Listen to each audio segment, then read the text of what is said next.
Windows এবং অ্যাপেলের ওএসকে টেক্কা দিতে বাজারে চলে এসেছে হুয়াইয়ের নতুন অপারেটিং সিস্টেম হারমোনি ওএস।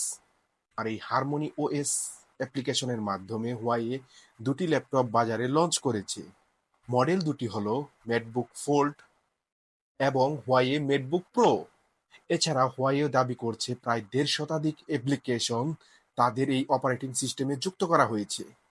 শুধু তাই নয়, গত বছর পর্যন্ত প্রায় ৭২ লাখ ডেভেলপার হারমোনি ওএস এর জন্য অ্যাপ তৈরি করেছে এবং তা স্মার্টফোন, টিভি সহ প্রায় ১০০ কোটি ডিভাইসের মধ্যে ইনস্টল করা হয়েছে।